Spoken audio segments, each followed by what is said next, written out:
ఏయ్ గొడవ ఏంట్రా? గొడవ ఏం చేస్తారు? పెద్ద పెద్దవాళ్ళు వస్తున్నారు ఇప్పుడు మాట్లాడడానికి. సైలెంట్గా వినండి. గొడవ చేశారండి.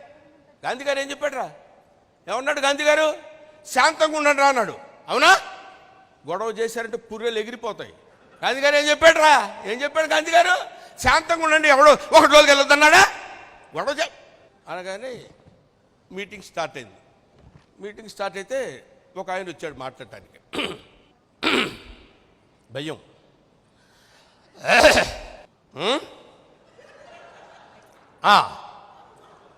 అది కాబట్టి ఓకే, ఈరోజు ఈ సభ ఇంత అద్భుతంగా జరిగినందుకు నాకు చాలా ఆనందంగా ఉందని వెళ్ళిపోతాడు. అతను ఏం చెప్పాడు? చాలా మాట్లాడని అనుకుంటున్నాడు, ఏం మాట్లాడలే పాప ఇతను.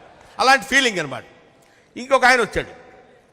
సోదరిమణులారా, ఈరోజు ఈ ఆగస్టు 15 సందర్భంగా ఇక్కడ అద్భుతమైనటువంటి కార్యక్రమం జరగటం నాకు చాలా ఆనందంగా ఉంది. అసలు ఈరోజు ఆగస్టు 15 మీకు ముఖ్యమైన విషయం మనం చేయాలి. రేపు ఆగస్టు 16. అంతేకాదు ఎస్టర్డే ఆగస్టు 14. ఇటువంటి పరిస్థితి ఈడెవడరా బాబు డేట్లు చెప్తాడని పాపం ఎవరికి కూడా సభ సక్సెస్ అవ్వాలని కోరుకుంటే ఎవరికి కూడా. ఈలోపు మనకు ఒక చిన్న డ్రాబ్యాక్ ఉంటుంది. ఇంతకుముందు కర్టెన్స్ ఇట్లా ఉన్నప్పుడు పక్క నుంచి వచ్చేసి తొంగి చూస్తుంటారు ఒక్కొక్కళ్ళు. వాళ్ళు ఏం మాట్లాడతారో వాళ్ళకి తెలియదు. వాళ్ళకి మామూలుగా మనం మాట్లాడేటప్పుడు చాలా దారుణంగా ఉందండి, సరేలేండి ఏదో జరిగిందే జరిగిపోతే అంటుంటాం. ఆ పోతే కొంచెం ఎక్కువైంది అనుకోండి, అది ఎలా ఉంటుందంటే, ఈనాడు ఈ సభకి అధ్యక్షత వహించినటువంటి ఆలీ గారు పోతే సాధారణంగా ఇటువంటి మీటింగ్స్కి ఎవరు రారు. కానీ మనం పిలవగానే మన మాట మన్నించి ఇక్కడికి వచ్చినటువంటి సీనియర్ ఆర్టిస్ట్ గిరిబాబు గారు పోతే నేను ఎవరి గురించి మాట్లాడిపోయినా కొంతమంది గురించి మాట్లాడవలసిన అవసరం నాకుంది. అదేంటంటే రాఘవేంద్రరావు గారు ఆయన రాలేదు, చూసారా? ఇలాగా పిలవగానే వచ్చినటువంటి వీళ్ళందరికీ నా హృదయపూర్వకమైన నమస్కారాలు తెలియజేస్తున్నాను. వీళ్ళందరూ పోతే నేను సామాన్యంగా ఎటువంటి మీటింగ్లకి నేను రాను, కానీ నన్ను రమ్మని బలవంతం చేసి మీరు రావాల్సిందేంటి అన్నారు. అటువంటి పరిస్థితుల్లో నేను ఇక్కడికి వచ్చాను. నేను పోతే అందరూ పోతే ఇంకేముంటావురా నువ్వు అని చెప్పి, సోదరీమణులారా, సన్మానం చేయాలని ఎప్పటి నుంచో అనుకుంటున్నాం. ఇవాళకి దొరికాడు. 20 మంది కలిపి చేస్తాం సన్మానం, ఒకళ్ళిద్దరు కాదు. మీరు ఎవ్వడ కదలదు, ఎక్కడో అక్కడే కూర్చోండి.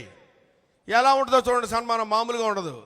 ఆడికి డౌటు, అంటే సన్మానం అంటున్నాడు, సీరియస్గా చెబుతున్నాడు, ఏం చేస్తాడో తెలియదు అన్నట్టు కూర్చుంటే ఇది ఓ పట్టాన్ని తెమిలేటట్లేదురా అని వాడు పాపాన్ని వద్దులేవా ఇదంతా ఎందుకు గొడవ అని ఒక ఆయన వచ్చి మాట్లాడుతూ, అయ్యా 1965లో ఈ స్టేజ్ మీద ఒకరికి సన్మానం జరిగింది, మరి కారణాలు ఏంటో మనకు తెలియవు.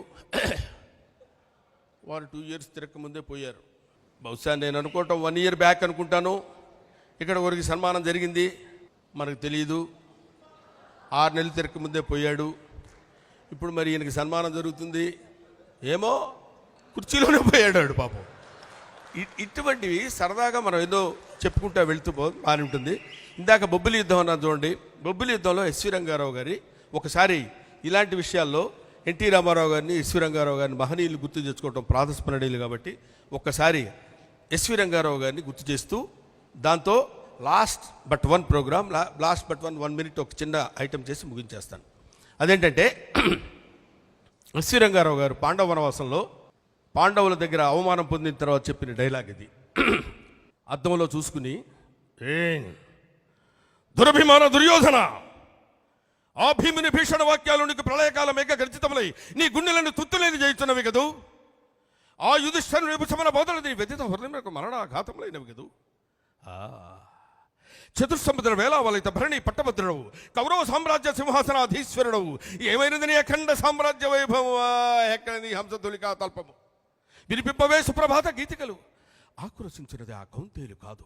అవమాన సంక్షుతుడు హృదయుడవు నీవే అభాగ్యుడవు సుయోధన, నీవే అసమర్థుడవు సుయోధన, నీకు మరణమే మేలా నీకు మరణమే మేలు సుయోధన.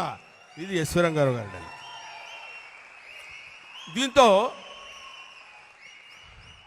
ఇప్పుడే ఇక్కడ చూసినప్పుడు ఇందాక నేను వచ్చే ముందు ఒక చిన్న ఏవి చూశాను. అదేంటంటే మెంటల్ రిటార్టెడ్ బాయ్స్ కూడా ఈ హుదూద్ బాధితులకి ఎలా సహాయపడ్డారనే దాని మీద నాకు ఎప్పటి నుంచో ఒక డ్రీమ్ ప్రాజెక్ట్ అది నేను చేయాలనుకునేది. అది దీనికి కన్వర్ట్ చేసి చెప్తాను.